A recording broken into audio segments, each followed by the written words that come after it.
তো বিশ্বনবী বলেন, মানিদ দাগা মা লাইসা লাহু ফালাইসা মিন্না। এই পৃথিবীতে যেই জিনিস তোমার না, ওটা যদি তুমি দখল করে নিজের আয়ত্তে নিয়ে নাও, দুইটা ক্ষতি হবে। ওই দিন থেকে ফালাইসা মিন্না, তুমি আর আমার উম্মত নেই। এই কথা বুঝতেছে? বাংলাদেশে দখলদারিত্ব এর আগে ছিল না। এই যে ৫৪ বছর এটা চলছে, এখনো অনেকে লেগে আছে এই কায়দায়। কাজ বন্ধ করা লাগবে। এই কি করেন কি? ঠিক আছে, এদিকে তাকিয়ে থাকে। যে জিনিস আপনার না, আপনি যদি জোর করে জবরদস্তি করে যে কোনো কায়দায় ওটা নিজের দখলে নিয়ে নিন, আপনি নামাজ পড়তে পারেন, রোজা রাখতে পারেন, হজ করে এসেছেন, আল্লাহর কসম ফালাইসা মিন্না, ওই দিন থেকে আপনার নবীর উম্মত নেই, আপনি অন্য কিছু। কেন এত শক্ত করে বললাম?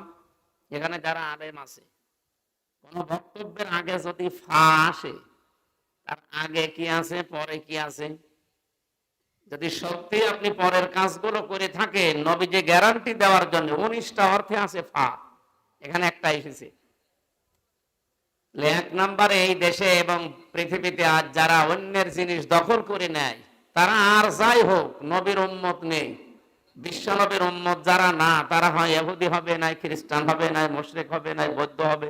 কি বাংলাদেশে যদি কারো চরিত্র এরকম থাকে, আপনি নামাজ পড়ছেন, রোজা রাখেন, আপনি কি আর নবীর উম্মত আছেন? আপনি আর এলাকায় যারা হিন্দু ভাইরা আছে তারা একই। সুতরাং আপনাকে এখন আবার নতুন করে মুসলমান বানানো লাগবে এবং মুসলমানই দেওয়া লাগবে। নতুন করে আরেকবার দিতে গেলে তো সমস্যা হয়ে যাবে। এখানে নতুন করে যদি মুসলমানই দেওয়া না লাগে, অন্তত নতুন মুসলমান বানানো আপনাকে লাগবে। আশা করছি এই কাজ যারা করছেন থেমে যাবে, যাদের যা নিয়েছেন ফেরত দেবেন। আমি আওয়াজ যা পাচ্ছি এলাকায় মনে হয় এসব চলছে। এখানে টিকার ভেতর একটা ব্যাখ্যা আছে, যারা অনেক আলেম বসে আছে তো তাদেরকে বলছি, আপনারা বাড়িতে মিলাবেন মুসলিম শরীফের হাদিস। হ্যাঁ, যে জিনিস আপনার কাছ থেকে জোর জবরদস্তি করে কেউ দখল করে নিয়েছিল, কেড়ে নিয়েছিল, ছিনতাই করেছিল, ওইটা যদি আপনি নিজের আয়ত্তে নিয়ে নেন, তাহলে এই হাদিসের ভেতরে আপনি নেই। না, আপনারা মনে হয় কথা বুঝতেছেন না। হাদিসের ভাষা শোনার পরে হয়তো ভয় হচ্ছিল যে আমি আর নবীর উম্মতি নেই, আমি অমুকের জিনিস নিয়ে নিলাম। না, বিষয়টা এমন না। ব্যাখ্যা যারা করে, মুহাদ্দিস যারা, তারা লিখেছেন যে জিনিস আপনার ছিল কিন্তু সেটা অন্য কেউ দখল করে রেখেছিল, ছিনতাই করেছিল, কেড়ে নিয়েছিল, জোর জবরদস্তি করে নিজের আয়ত্তে রেখেছিল, এখন যদি আপনি ওইটা নিজের আয়ত্তে নিয়ে নেন, আপনি নবীর উম্মত থাকবেন না। বিষয়টা এমন না। সুতরাং আগস্টের ৫ তারিখের পর থেকে এই দেশে যার যা অনেকেই নিয়েছেন বিভিন্ন জিনিস, আমরা নাম নিলাম না, এগুলো যদি সত্যি আপনার হয়ে থাকে, ১৫.৫ বছরে হয়তো ওনারা নিয়েছিল, আপনি নিয়েছেন, আপনার গুনাহ নেই, আপনার জিনিস আপনি ফেরত পেয়েছেন। ইসলামী ব্যাংক যাদের ছিল তারা ফেরত নিয়েছে।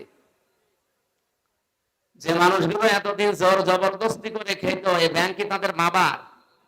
যারা নিয়েছে তাদেরই, তাদের রক্ত ঝরানো টাকা দিয়ে ব্যাংক বানানো। আপনি এতদিন জোর করে জবরদস্তি করে দখল করে রেখেছিলেন, তারা এখন ওটা ফেরত পেয়েছে। এরকম পৃথিবীতে যত জিনিস আছে, যদি আপনার নিজেরটা আপনি ফেরত পান, তাহলে হাদিসের প্রথম অর্থ আপনার জন্য না। এটা টিকা বললাম। ২ নাম্বারটা কি?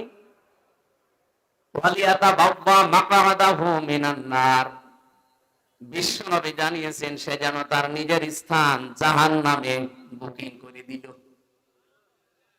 সুবহানাল্লাহ। কোন এলাকায় আসলাম গো? পাগল নাকি? জাহান্নামে টিকিট বুকিং করছে আর বলছে সুবহানাল্লাহ। আমি তো একেবারে গ্রাম্য মানুষ। ও মনে হয় ওর বাবা মরে গেলেও সুবহানাল্লাহ পড়বে। একটা হিসাব নিকাশ করে বলবেন। হাদিসের ২টা পয়েন্ট ছিল। ১ নম্বরে, যে জিনিস যার না, যদি কেউ জোর করে জবরদস্তি করে নিজের দখলে ওটা নিয়ে নেন, আপনি নবীর উম্মত ওই দিন থেকে নেই। কিন্তু ওটা যদি আপনার নিজেরই থাকে, নিজে আপনি ফেরত পেয়েছেন, এটার জন্য এই হাদিস আপনার জন্য না। এই যে ইসরায়েল যেটা দখল করছে আজ, 1940 সালে তাদেরকে আমাদের এই রোহিঙ্গার মতো থাকতে দিয়েছিলাম। এই ফিলিস্তিনের মুসলমানেরা তাদেরকে দয়া করে থাকতে দিয়েছিল এই শয়তানদেরকে, আর এখন ওরা নিজেরাই তাদেরকে তাড়িয়ে দখল করে নিচ্ছে। ওরা তো এমনি জাহান্নামে যাবে, ওরা তো এই হাদিসের দ্বিতীয় পয়েন্ট 100 ভাগ তাদের জন্য। সে যেন জাহান্নামের আগুনের ভেতরে তার নিজের একটা জায়গা তৈরি করে নিল। বলেন নাউজুবিল্লাহ। আমাদের জীবনে যে এরকম কিছু না হয়, কথা বুঝতেছেন ভাই? আজকে থেকে যারা এরকম কিছু আছেন আপনি ফেরত দিয়ে দেবেন। অনেকে বনের সম্পদ নিজের কাছে রাখে, মনে করে এ আর দেওয়া লাগবে। মাঠের জমি জায়গা হয়তো দেয়, বাড়ির জমি জায়গা অথবা সম্পদ যা আছে টাকা পয়সা দিতে চায় না। না, সাহাবা ইকরামের জীবনী পড়েছি, তারা এই আয়াত শোনার পরে ইউসিকুমুল্লাহু ফি আওলাদিকুম লিযযাকারি মিসলু হাদ্দিল উনসায়াইন, আল্লাহর নির্দেশ তোমাদের এক ছেলে যা পাবে দুই মেয়ে তাই পাবে। এটা পালন করতে গিয়ে তারা নিজেরা বোনের সম্পদ মেয়ের সম্পদ এগুলো ভাগ গ্রহণ করতেন। রান্নার হাঁড়ি কড়াই এমনকি পানি খাওয়ার গ্লাস পর্যন্ত তারা আলাদা করে নিত, এগুলো ভাগ করত। আর আপনি বাড়ির জমিও দিতে চান না।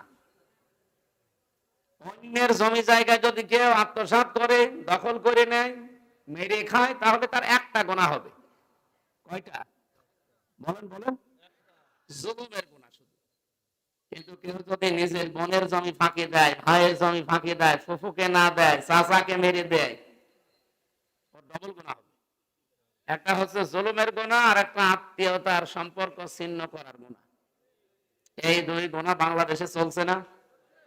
ওটা তো আপনার আয়ত্তে থাকার কথা না। বোনেরটা আপনি নিজের নামে নিয়ে চালিয়ে দিচ্ছেন। মানে অনেকে মনে করে আমার ছেলে মেয়ে আমার স্ত্রী পুত্র এদেরকে সুখে রাখার জন্য আমি এগুলো করছি। আরে ভাই, আপনি তো পাগলও না, জাতেরও মাতাল না, তালেও মাতাল না। আপনি এখনই মরে গেলে আপনার ছেলে মেয়ে এই যে অবৈধ সম্পদ যা রেখে গেলেন এগুলো তো অবৈধই। অন্যের সম্পদ নিজে এই যে মেরে খাওয়া এটা অবৈধ না? অনেকে মনে করে বোনেরটা তো এমন হয় অবৈধ না। কে বলিস আপনাকে? এটা আরো ডবল অবৈধ। এভাবে যারা রেখে যাচ্ছেন কি হবে বলেন তো? বাস্তবতা, আপনি মরে যাবেন, আপনার ছেলে আপনার বউ আপনার মেয়ে এই টাকা পয়সাগুলো এমন এমন জায়গায় ব্যয় করবে, একদিকে তো মেরে খাওয়ার গোনা আপনার আমল নামা, আর ওরা আর একটা গোনা করবে, ওইটা ফিলাক্সি লোড হয়ে আপনার কবরে যাবে। তাহলে ডবল শাস্তি আপনার জন্য না? একটা গোনা শাস্তি কয়টা? সূরা ফুরকানের ভেতরে তিনটা পাপের কথা আল্লাহ উল্লেখ করে জানিয়েছেন। এই তিনটা পাপ যদি দুনিয়ায় কেউ করে তার শাস্তি হবে দুনিয়া আর আখিরাত মিলে ডবল। পৃথিবীর প্রতিটি পাপের শাস্তি হয় একটা, আর ওই তিনটা পাপের শাস্তি হবে ডবল। ওয়াল্লাযীনা লা ইয়াদউনা মা'আল্লাহি ইলাহান আখার ওয়ালা ইয়াকতুলুনা আন-নাফসাল্লাতী হারামাল্লাহু ইল্লা বিল হাক্কি ওয়ালা ইয়াজনুন ইলা আখির আয়াত। সূরা ফুরকান 68 নম্বর আয়াতে আছে, 19 নম্বর পারার 4 নম্বর পৃষ্ঠার 15 নম্বর লাইনে আছে। আল্লাহ পাক বলেন, দুনিয়াতে যারা আমি আল্লাহ বাদে অন্য কাউকে ডাকে তাদের শাস্তি ডবল হবে। এখন যদি বলেন অন্যান্য ধর্মের যারা, তাদের কাছে হয়তো এটা পৌঁছায়নি এজন্য না বুঝে ডাকে না। ইসলামের আওয়াজ যদি কারো কাছে নাও পৌঁছায় তার বিবেক তো আছে, তার বিবেকের উপরে তার কিয়ামত